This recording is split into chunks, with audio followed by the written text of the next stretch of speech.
Avez-vous déjà regardé autour de vous et ressenti comme si toute votre vie s'écroulait devant vos yeux, comme si de rien n'était? Ne plus sentir les plans que vous avez faits, les voir disparaître, la paix que vous aviez brisée, les personnes sur qui vous comptiez réduites au silence. C'est ce sentiment où chaque morceau de votre monde semble s'effondrer, et vous êtes coincé, paralysé, à regarder tout se défaire. C'est l'un des sentiments les plus solitaires qu'un être humain puisse éprouver. Mais voici la vérité, vous n'êtes pas seul. Beaucoup ont traversé ce feu, et beaucoup en sont sortis plus forts. En ce moment, vous pouvez avoir l'impression que tout s'écroule, mais il y a quelque chose de puissant caché dans le chaos. Si vous restez avec ce message jusqu'à la fin, vous découvrirez ce que la plupart des gens ne trouvent jamais dans la souffrance. Comment trouver le calme au milieu de la tempête. C'est votre récompense, un vrai calme, un vrai pouvoir, un vrai contrôle. Maintenant, entrons dans la tempête. Quand la vie vous brise, votre première réaction est la panique. C'est naturel. Le cerveau est câblé pour la survie, pas pour la paix. Alors, quand quelque chose d'inattendu arrive, que vous perdiez votre emploi, que votre relation se termine ou que vos plans s'effondrent, votre cerveau crie « Répare ça, fuis, fais quelque chose, n'importe quoi ». Mais voici ce que la vie ne vous dit pas, tout ce qui est brisé n'a pas besoin d'être réparé immédiatement. Votre paix ne vient pas de l'action, mais de la compréhension. En prenant du recul, vous réalisez que le chaos ne signifie pas toujours un échec. Parfois, c'est un signal, un appel profond à grandir, à évoluer, à vous transformer. Nous avons été conditionnés à croire que les effondrements sont mauvais, mais psychologiquement, une rupture précède souvent une percée. Pensez Y, le cerveau et le corps évoluent uniquement lorsqu'ils sont mis au défi. Vous développez vos muscles en les déchirant, vous forgez votre caractère en tombant et en vous relevant. La douleur que vous ressentez maintenant pourrait être la vie qui fait de la place pour quelque chose de mieux. Mais sur le moment, vous ne le voyez pas. Vous ressentez de la confusion, de la peur. Et la peur est l'une des forces les plus puissantes de l'esprit humain. Elle crée des nuages de panique dans votre pensée et vous convainc que le pire va arriver. La peur dit « tu n'y arriveras pas ». Mais la vérité murmure « tu as déjà survécu au pire ». Le calme que vous cherchez n'est pas quelque chose que vous trouvez après la tempête, mais quelque chose que vous construisez en son cœur. C'est là que réside la force, forgée non pas quand tout est facile, mais quand tout vous fait mal et que vous continuez. La question n'est pas « pourquoi cela m'arrive-t-il » mais « qu'est-ce que cela cherche à m'apprendre » Cette seule question change tout. Elle vous fait passer du mode victime au mode croissance. Et c'est dans le mode croissance que la paix commence à revenir. Vous n'avez pas besoin de toutes les réponses maintenant. Vous n'avez pas besoin de tout réparer aujourd'hui. Ce dont vous avez besoin, c'est d'un souffle, d'un moment, d'une pause. Parce que quand vous faites une pause, vous arrêtez de réagir et commencez à penser. La pause vous donne du pouvoir, du contrôle, une force psychologique. Les gens qui survivent aux moments les plus difficiles ne sont pas ceux qui ont toutes les ressources, mais ceux qui apprennent à rester ancrés quand tout autour d'eux tremble. Ils construisent des habitudes mentales qui les gardent calmes, même quand rien ne semble aller. Ce genre d'état d'esprit ne vient pas du jour au lendemain, mais il commence par une pensée. Je n'ai pas besoin de me briser juste parce que tout le reste l'est. Une croyance est une arme, un bouclier, une promesse envers vous-même que, peu importe à quel point la vie vous frappe, vous ne la laisserez pas vous voler votre paix intérieure. Pensez Y, la tempête à laquelle vous faites face pourrait vous éloigner de ce pourquoi vous n'étiez jamais destiné. Elle pourrait vous rediriger, vous reconstruire, vous donner de nouveaux yeux pour voir ce que vous ne pouviez pas voir auparavant. Les gens qui se relèvent après être tombés ne sont pas surhumains. Ils ont simplement fait un choix. Croire que ce moment ne les définit pas, que l'histoire n'est pas terminée, même si tout semble perdu. Il reste toujours quelque chose qui vaut la peine d'être conservé. Si vous pouvez rester calme maintenant, si vous pouvez apprendre à respirer, à penser et à rester ancré au milieu de la tempête, vous emporterez ce pouvoir avec vous pour la vie.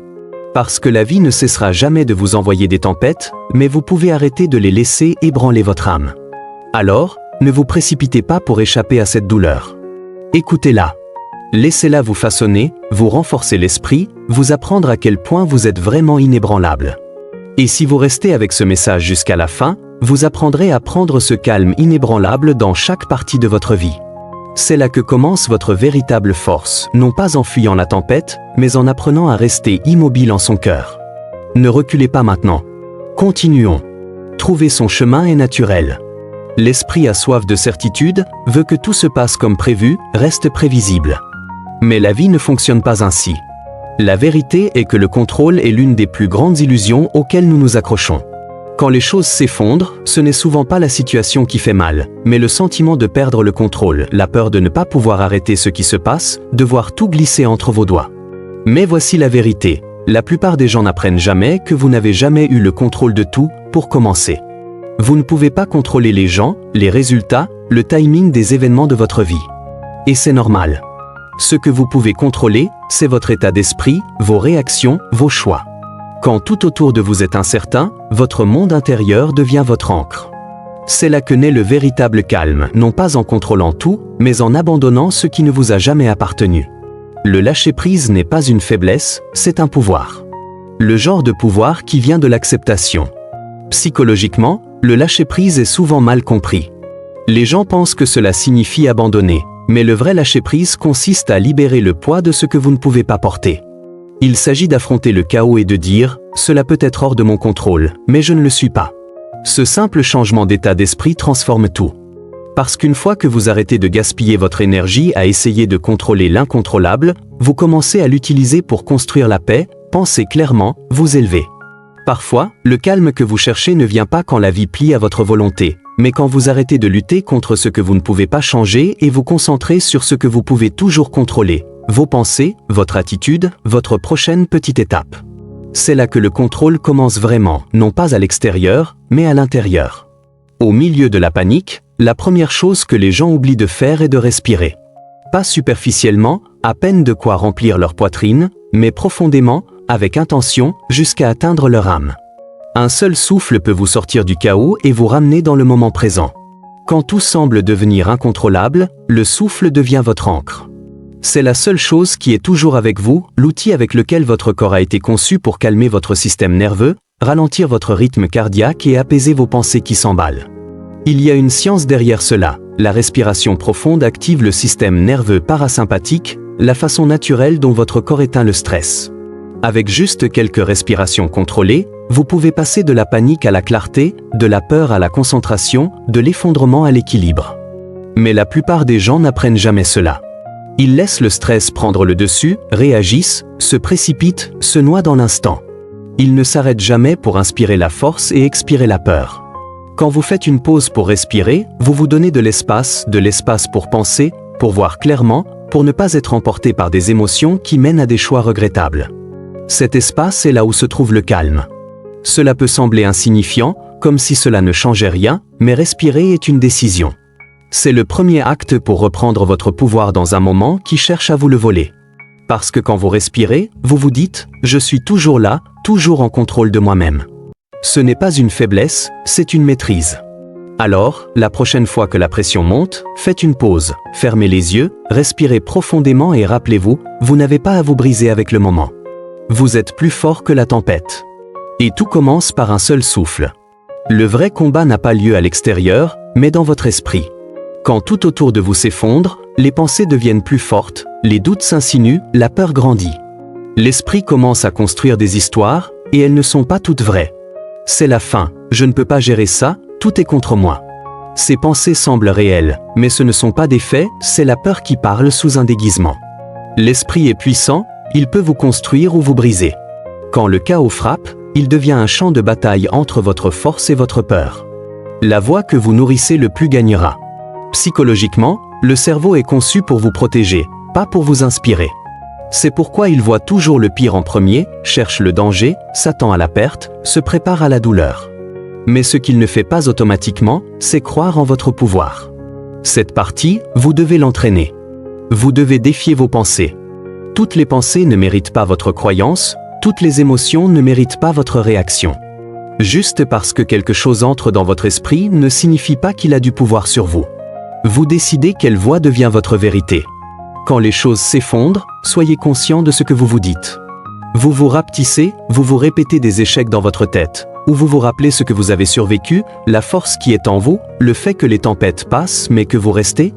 Vous n'êtes pas vos pensées. Vous êtes celui qui les observe. Et vous avez le pouvoir de choisir celle qui reste. Gagner la bataille dans votre esprit ne signifie pas que vous ne ressentez jamais de peur.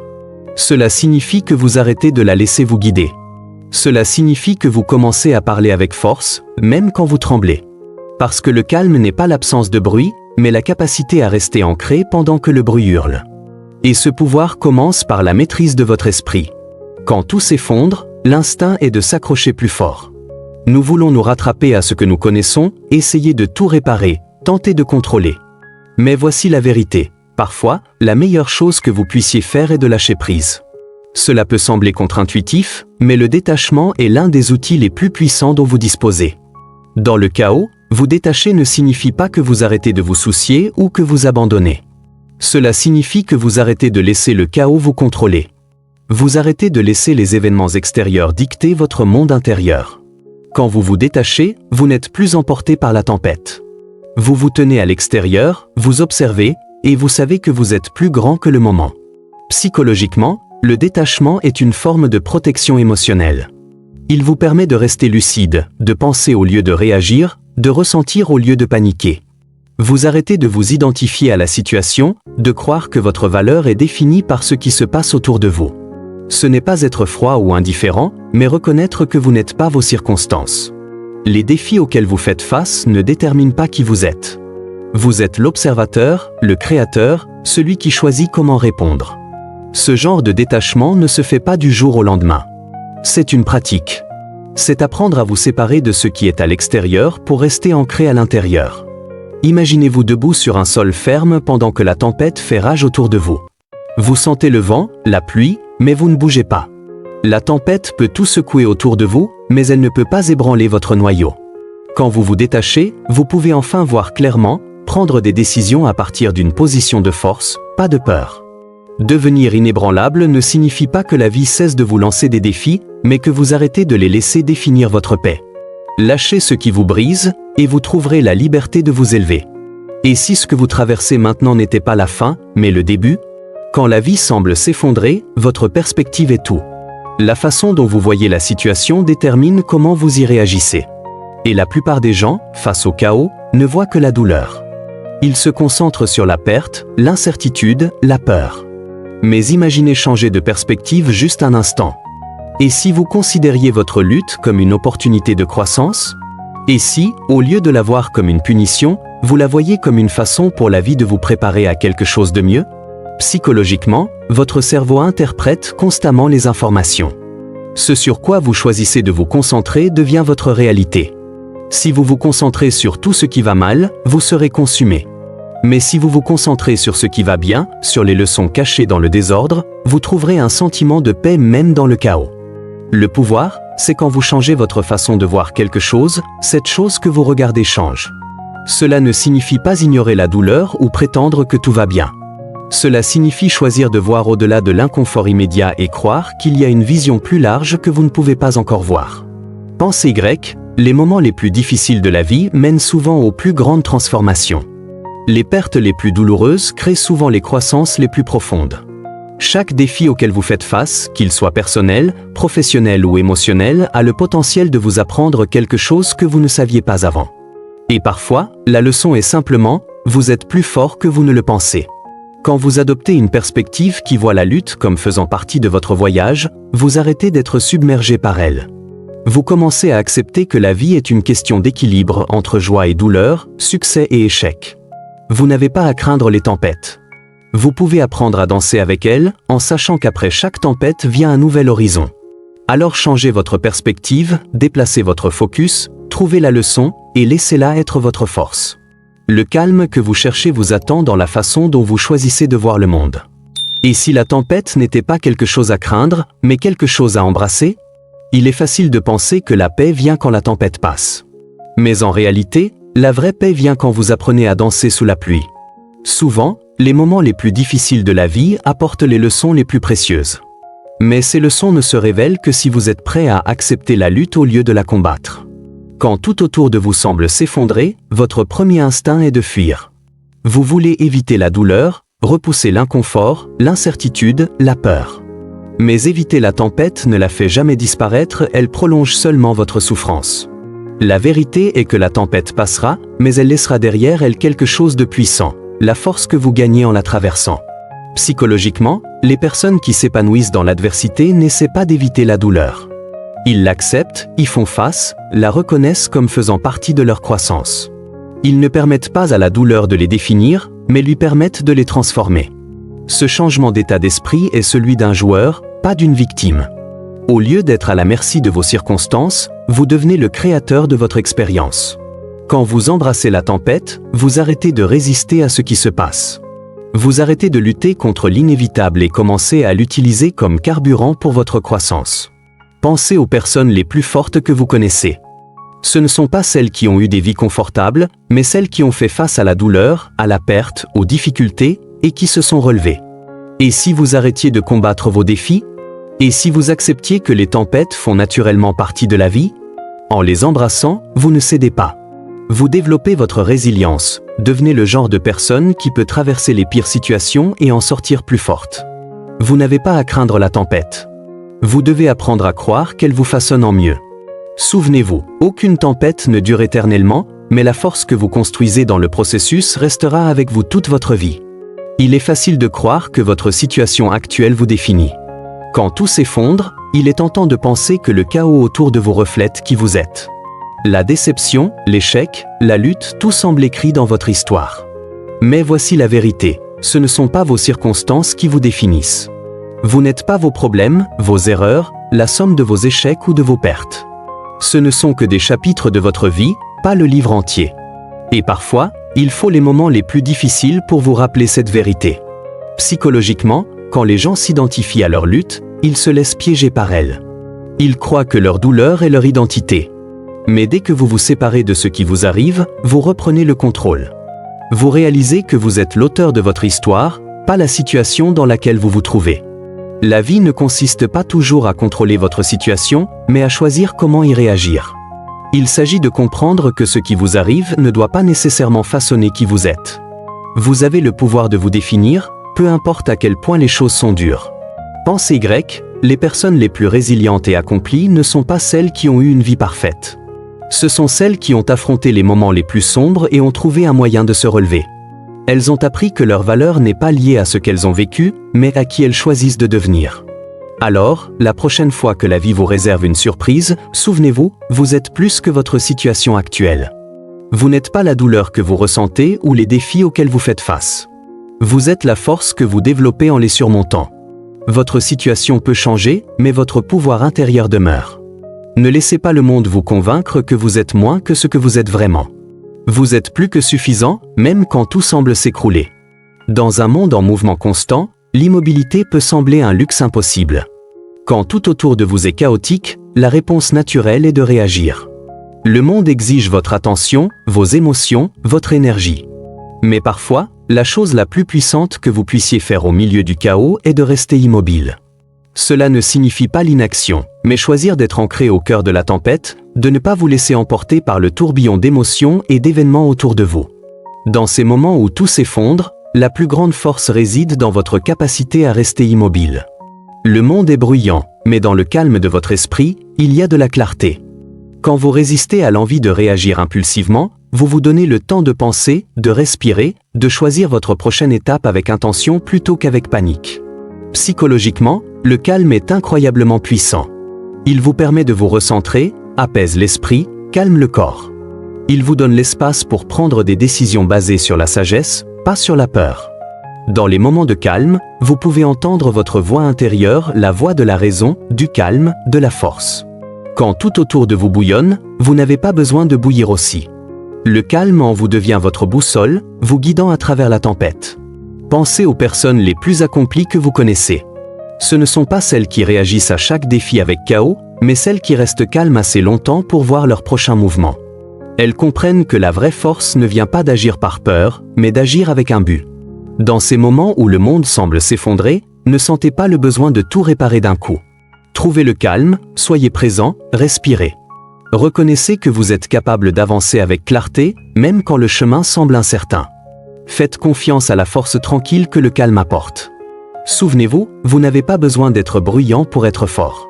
Parfois, la plus grande puissance réside dans le silence. Quand tout semble s'effondrer, il est facile d'oublier une chose importante. Les choses sont toujours en mouvement, même si vous ne le voyez pas. C'est le processus de croissance, de guérison, de transformation. Ce n'est pas toujours visible sur le moment, souvent, cela se passe silencieusement sous la surface. Vous ne voyez peut-être pas le progrès, le changement, la façon dont les choses évoluent en votre faveur. Mais faire confiance au processus, c'est avoir foi que tout se déroule comme il se doit. Quand vous affrontez une tempête, il est tentant de vouloir des résultats immédiats. Vous voulez tout réparer maintenant, que la douleur disparaisse, que l'incertitude cesse, que le monde revienne à la normale. Mais la vérité est que la croissance prend du temps. La guérison prend du temps. Votre voyage est un processus, et parfois, le désordre en fait partie.